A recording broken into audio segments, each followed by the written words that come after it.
National Film Society is a YouTube channel that my buddy Patrick and I started. It's about movies, filmmaking, and pop culture. It sucks. No, it's great. He's the thing about Steve is, like, I think we complement each other, you know? Like, Yeah, your videos have so much chemistry. How did you guys get about working with each other? you know, kind of by accident. We met in 2010 at the Los Angeles Asian Pacific Film Festival. And we had a lot of common interests. And then, after a while, we had a couple ideas separately, and then we met up, we talked about it, and then we decided to combine ideas, and boom, like, it became the National Film Society almost by accident. Well, I don't know, man. I mean, I guess the people give me energy. You know, I think that's one thing about being in the business. You know, you have to draw from everybody. You know, if you don't feel good, if you don't feel good about crowds, get out of the business. Why? Why are you in it? You know, I never understood people say, excuse me, I don't feel like talking right now. Well, then stay home. That's why you come. The teachers are being chased and eaten by the cooties kids, right? And so they're running around the school trying to find a way out. But little do they know that I am the janitor of the school, and I find them a way out, and then we go into session, and I take my hedges, take out the middle screw, and they become double swords. I take my industrial broom and I spin off the brush, and it turns into a lethal staff. And so I do, and I take out all the little brats. Yes! I mean, a diseased, evil, kids. Oh.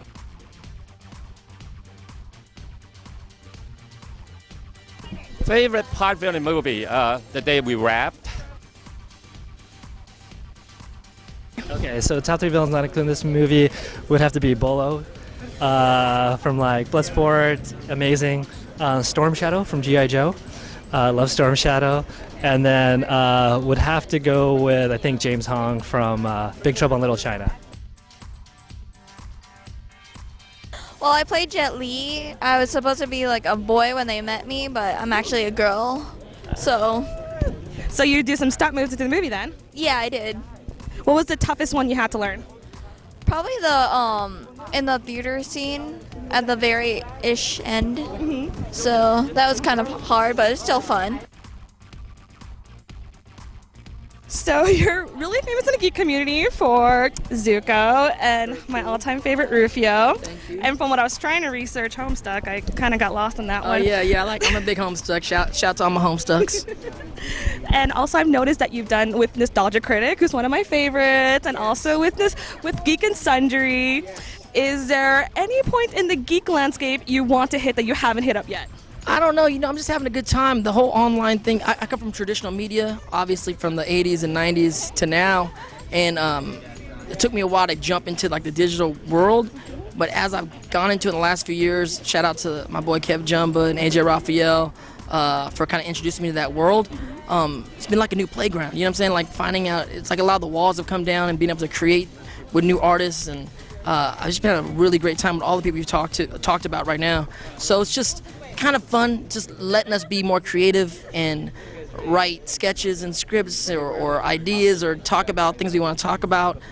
So I don't have any real plans of where to go in the world. It's just I just love that I've been embraced by the world and been able to be creative. It's all a part of it, I think it's all creativity. I try to stay creative and expressive, whether that's through writing, poetry, acting, producing. Even the social media thing has become a very creative outlet, being able to engage with the audience out there and the fan base out there, and really, that's really the connection of in talking about things that are maybe current events or love, and there's so many things that you can engage. It's been a really adventurous thing for me online. My favorite platform that I engage on is Tumblr. So for some reason, maybe because I can talk longer, because I talk a lot. I'm okay with this. 140 characters is not enough sometimes. So on Tumblr, I've been able to kind of like if you go through my Tumblr life, you'll see that I have these crazy conversations. I'm a night blogger. So in the middle of the night, middle of the night, we can talk about some things. That's basically how, and that becomes a new form of writing too, because it's really, the fan base or people the right questions can unlock ways to look at things that I haven't even thought about, So that could be that's a practice of writing for me sometimes. Yeah, I just play myself in this one. No, this is the whole great thing. It's celebrating awesome Asian bad guys, the Asian bad guys the last few decades in Hollywood. And I love working with a lot of these cats. So I've worked with a few times in my career, and I love these dudes. So it's just a great celebration of our history in Hollywood as Asian American actors, happening play bad guys. You know what I'm saying? But it's a great way to look at the past. It hasn't been perfect, not complain about it, but actually celebrate it and really comment on a very cool way. And so I'm really, really proud of it. And I really love that we're able to get together and shoot this. I mean, everything. The thing about it, when I talk to young filmmakers, Asian American filmmakers, it's like, whatever you want to make. I mean, if it's historical, if it's ethnic specific, if you want to tell a story about your grandparent, you're an ethnic person. You're a person. We can do everything. There's room for it all. It doesn't have to be one thing or another. You know what I'm saying? I just care about filmmaking for the Asian American community where we're actually living the life through ethnic eyes. That's one of the great people. I wrote a blog about it, and people were like, why is it so important for this filmmaking? I go, because you understand that 90% of films is through a Caucasian man's story, and the audience lives the story through that person, and so we have more empathy for that person, and that's part of it. It's but we need to experience life through other people's lives. African American, Asian American, Latinos, they need to save the world. We need to see the problems.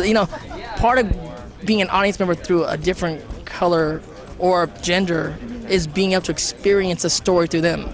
And when you experience a story through other people, it's the whole thing about walking around in someone else's shoes.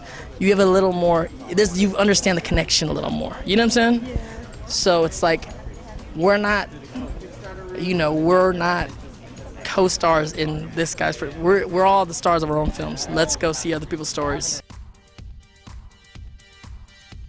Oh man, I don't want to give spoilers, but there's a particular scene in this that I have with Tam Lintamita, which between takes I was like, oh, is this really happening? This is really happening. So it was the definition of surreal to me, Probably getting into a fist fight with the director. I mean, that was surreal. Oh, look at that. Look at this. Yeah.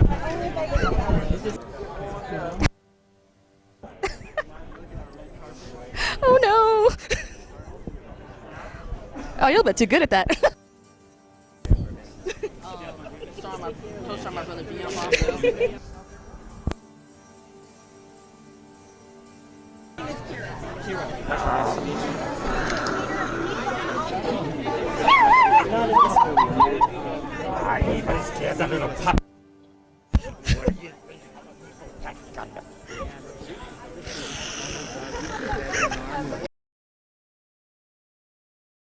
My name is Toni.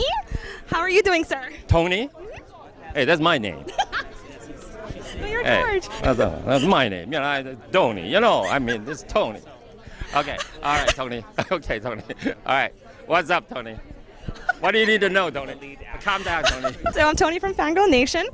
Fangirl, look at it. You're fangirl, you're. So apropos of the channel. And I know they only have 2 minutes. So I can't stop giggling. Thank you very much.